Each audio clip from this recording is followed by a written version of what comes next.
Hello everyone, स्वागत है आपका हमारे चैनल परफेक्ट फार्मेसी पे। मैं हूं सुनीता कंवर और आज की वीडियो के अंदर हम जो फिजिकल फार्मास्यूटिक्स सेकंड की फर्स्ट यूनिट डिस्कस कर रहे थे उसी को कंटिन्यू करेंगे। सारे टॉपिक्स हम ऑलरेडी डिस्कस कर चुके हैं, बस कुछ टॉपिक्स बचे वो हम आज की वीडियो के अंदर कवर कर लेंगे। तो आज जो है ये यूनिट यहाँ पर कंप्लीट हो जाएगी। ठीक है, सिलेबस के अंदर से अगर हम लोग देखें तो हमारे पास 4 टॉपिक्स जो है वो बचे हैं।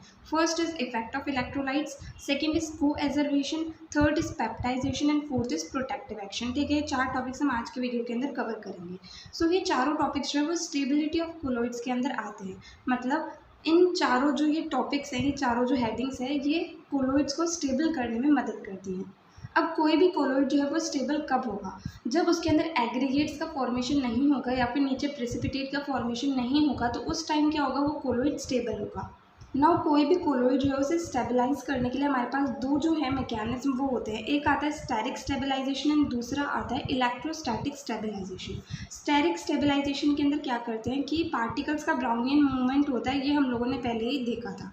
तो ब्राउनियन मूवमेंट की वजह से पार्टिकल्स इधर उधर एडहेयर ना हो या फिर वो इकट्ठे ना हो, इसके लिए क्या करते हैं कि उसे जो है पार्टिकल्स को एक सॉल्वेंट शीट से सराउंड कर देते हैं, जिसकी वजह से जो है वो एडहेयर या फिर एग्रीगेट फॉर्म नहीं करते, मतलब वो जो स्टेबल रहते हैं। दूसरा जो आता है इलेक्ट्रोस्टैटिक स्टेबलाइजेशन, इसका मतलब क्या होता है कि पार्टिकल्स के ऊपर इलेक्ट्रिक चार्जेस लगा दिए जाते हैं, तो उसकी वजह से क्या होता है कि कोलॉइड्स जो है वो स्टेबल रहते हैं और उसके अंदर प्रेसिपिटेट या फिर एग्रीगेट्स का फॉर्मेशन नहीं होता है। ठीक है ना, सबसे पहला पॉइंट हम लोग देखते हैं इफेक्ट ऑफ इलेक्ट्रोलाइट्स। मतलब इलेक्ट्रोलाइट्स जो है वो किस तरीके से इफेक्ट करते हैं कोलॉइड सोल्यूशन के स्टेबिलिटी को। किसी भी कोलॉइडल सोल्यूशन के अंदर जब इलेक्ट्रोलाइट को ऐड करा जाता है या फिर रिमूव करा जाता है, तो उससे क्या होता है, कोलॉइड की स्टेबिलिटी जो है वो इफेक्ट होती है। नाउ जब एक कोलॉइडल सोल्यूशन के अंदर एक्सेस ऑफ इलेक्ट्रोलाइट्स, मतलब बहुत सारे इलेक्ट्रोलाइट्स को ऐड कर दिया जाएगा, तो उससे क्या होगा कि जो ओपोजिटली चार्ज पार्टिकल्स है वो एक्यूमुलेट हो जाएंगे। एक्यूमुलेट होकर के वो क्या करेंगे, प्रेसिपिटेट का फॉर्मेशन करेंगे। एंड जब प्रेसिपिटेट बन जाता है तो उससे क्या होता है, कोलॉइडल सोल्यूशन की स्टेबिलिटी जो है वो कम हो जाती है। ठीक है, और जब हम ओपोजिटली चार्ज इलेक्ट्रोलाइट को कोलॉइडल सोल्यूशन के अंदर ऐड करेंगे तो उससे भी क्या होगा कि प्रेसिपिटेट बन जाता है, जिसकी वजह से स्टेबिलिटी जो है उस कोलॉइडल सोल्यूशन की डिक्रीज हो जाती है। बट जब हम सेम चार्ज वाले इलेक्ट्रोलाइट को एक कोलॉइडल सोल्यूशन के अंदर ऐड करेंगे तो वो क्या करेंगे, एक दूसरे को रिपेल करेंगे। इलेक्ट्रोलाइट एंड जो पार्टिकल्स है वो एक दूसरे को रिपेल करेंगे, जिसकी वजह से क्या होगा कि उसके अंदर कोई भी प्रेसिपिटेट या फिर कोई भी एग्रीगेट का फॉर्मेशन नहीं होगा। तो इस वजह से उस कोलॉइडल सोल्यूशन की स्टेबिलिटी जो है वो इंक्रीज होगी। इस तरीके से जो है इलेक्ट्रोलाइट्स इफेक्ट करते हैं कोलॉइड्स की स्टेबिलिटी को। सिंपली क्या आएगा कि अगर एक्सेस ऑफ इलेक्ट्रोलाइट को ऐड करेंगे तो प्रेसिपिटेट बन जाएगा, जिससे स्टेबिलिटी डिक्रीज होगी। ओपोजिटली चार्ज इलेक्ट्रोलाइट को ऐड करेंगे तो उससे प्रेसिपिटेट बन जाएगा, जिससे स्टेबिलिटी डिक्रीज होगी। एंड अगर सेम चार्ज वाले इलेक्ट्रोलाइट को ऐड करेंगे तो रिपल्जन की वजह से क्या होगा कि एग्रीगेट या प्रेसिपिटेट का फॉर्मेशन नहीं होगा, तो स्टेबिलिटी जो है वो इंक्रीज होगी। नाउ नेक्स्ट जो हमारे पास टॉपिक आएगा वो आएगा कोएजर्वेशन। कोएजर्वेशन के अंदर क्या होता है, जब दो ओपोजिटली चार्ज हाइड्रोफिलिक कोलॉइड्स को मिक्स करा जाता है तो क्या होता है, जब उन्हें मिक्स करते हैं तो एक कोलॉइड रिच लेयर जो है वो सेपरेट हो जाती है। उस कोलॉइड रिच लेयर को तो कोएजर्वेट कहा जाता है। एंड ये जो फिनोमिना होता है जिसके अंदर हम दो ओपोजिटली चार्ज हाइड्रोफिलिक कोलॉइड को मिक्स कर रहे हैं एंड उसकी वजह से कोलॉइड रिच लेयर सेपरेट हो रही है, तो इस पूरे फिनोमिना को जो है कोएजर्वेशन कहा जाता है। ठीक है ना, इसका एग्जाम्पल आता है कि जिलेटिन है जो कि पॉजिटिवली चार्ज हाइड्रोफिलिक कोलॉइड है एंड अकेशिया है जो कि नेगेटिवली चार्ज हाइड्रोफिलिक कोलॉइड है। तो जब हम दो ओपोजिटली चार्ज हाइड्रोफिलिक कोलॉइड्स को मिक्स करेंगे तो उससे क्या होगा कि एक कोलॉइड रिच लेयर जो है वो सेपरेट हो जाती है। एंड इस लेयर को जो हम कोएजर्वेट कहते हैं। ये जो कंप्लीट फिनोमेना है कि कोलॉइड रिच लेयर सेपरेट हो रही है जब हम दो हाइड्रोफिलिक कोलॉइड्स को मिक्स करें, तो इसे जो है कोएजर्वेशन कहा जाता है।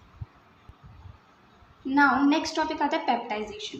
पेप्टाइजेशन का सिंपली क्या मतलब होता है कि एक प्रेसिपिटेट को कोलॉइडल डिस्पर्शन के अंदर कन्वर्ट करना, उसे शेक करके एंड उसके अंदर स्मॉल अमाउंट ऑफ इलेक्ट्रोलाइट या फिर पेप्टाइजिंग एजेंट को ऐड करके। ठीक है, इस चीज़ को पेप्टाइजेशन कहा जाता है। मतलब कोई भी एक कोलॉइडल सोल्यूशन है जिसका प्रेसिपिटेट बन गया, तो प्रेसिपिटेट बन गया तो वो अनस्टेबल हो गया, उसे ज़्यादा स्टेबल करने के लिए या फिर उसे कोलॉइडल डिस्पर्शन के अंदर वापस से कन्वर्ट करने के लिए इलेक्ट्रोलाइट या फिर पेप्टाइजिंग एजेंट को डाला जाता है एंड उसे शेक करा जाता है, जिससे कि वापस से कोलॉइडल डिस्पर्जन जो है वो फॉर्म हो जाता है। इस प्रोसेस को जो पेप्टाइजेशन कहा जाता है।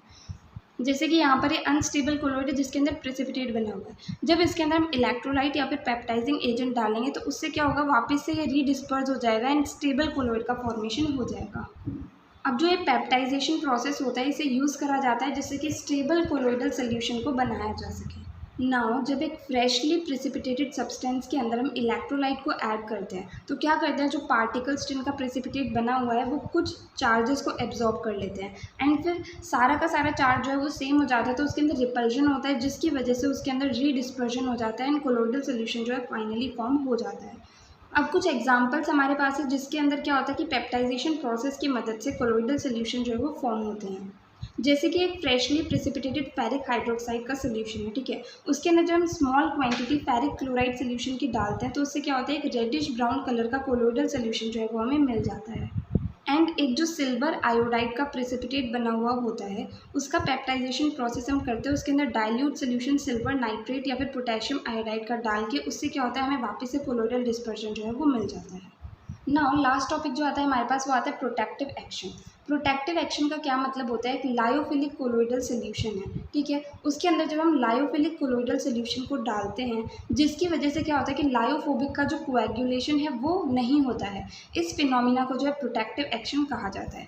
अब यहाँ पर लायोफोबिक कोलोइड जो है उसका कोएगुलेशन होने से बचाया है लायोफिलिक कोलोइडल सोल्यूशन ने, तो इसलिए लायोफिलिक कोलोइडल सोल्यूशन जो है उसे प्रोटेक्टिव कोलोइड कहा जाता है।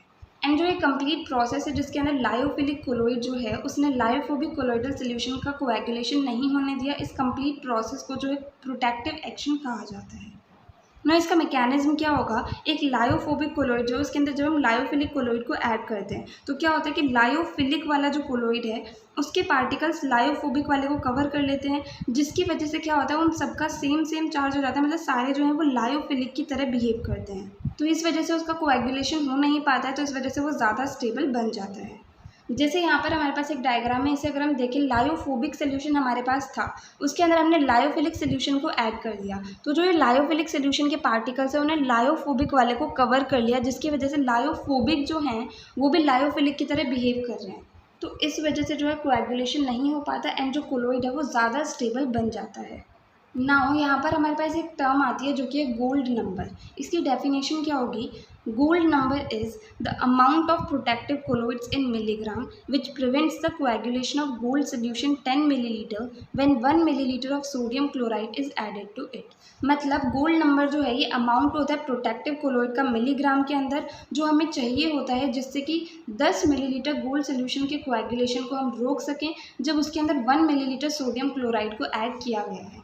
तो यहाँ पर सोडियम क्लोराइड को ऐड करा जाता है गोल्ड सोल्यूशन के अंदर उसे अनस्टेबल बनाने के लिए, देन उसके अंदर हम प्रोटेक्टिव कोलोइड को ऐड करते हैं जिसकी वजह से क्या होता है कि वो ज़्यादा स्टेबल बन जाता है और उसका कोएगुलेशन जो है वो नहीं होता। अब यहाँ पर जो प्रोटेक्टिव कोलोइड होता है वो होता है 0.1% सिल्वर नाइट्रेट, इसकी ज़रूरत होती है जिससे कि हम उसे स्टेबल बना सकें। जैसे यहाँ पर हमारे पास ये डायग्राम है, यहाँ पर 10 मिलीलीटर जो है गोल्ड का सोल्यूशन प्रेजेंट है, ठीक है, ये एक स्टेबल कोलोइड है। जब इसके अंदर 0.1% NaCl को ऐड करा तो इससे क्या हुआ, ये अनस्टेबल के अंदर कन्वर्ट हो गया।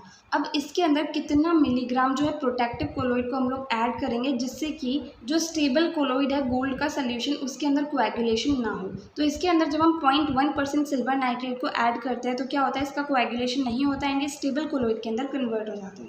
तो गोल्ड नंबर सिंपली यही होता है कि कितना अमाउंट हमें चाहिए मिलीग्राम के अंदर प्रोटेक्टिव कोलोइड का जिससे कि गोल्ड सोल्यूशन जो है उसके कोएगुलेशन को हम रोक सकें जब उसके अंदर 1 मिलीलीटर सोडियम क्लोराइड को हमने ऐड किया हुआ है। सो यहाँ पर हमें आज जो टॉपिक्स डिस्कस करने थे वो कंप्लीट होते हैं, साथ ही साथ फिजिकल फार्मास्यूटिक्स सेकंड जो है उसकी फर्स्ट यूनिट यहाँ पर कंप्लीट होती है। इसके नोट्स जो है वो अभी आपको टेलीग्राम चैनल पर मिल जाएंगे एंड कुछ दिनों के बाद में नोट्स जो हैं वो सारे आपको वेबसाइट पर कंप्लीट 4th सेमेस्टर के एक साथ मिल जाएंगे। एंड अगर आपको किसी भी पर्टिकुलर टॉपिक पे वीडियो चाहिए तो आप कमेंट सेक्शन में बता सकते हैं। अगर आपको वीडियो हेल्पफुल लगे तो प्लीज़ आप इस वीडियो को लाइक करना, ज़्यादा से ज़्यादा लोगों को शेयर करना और चैनल को सब्सक्राइब करना। थैंक यू सो मच इस वीडियो को अंत तक देखने के लिए एंड चैनल को सपोर्ट करने के लिए।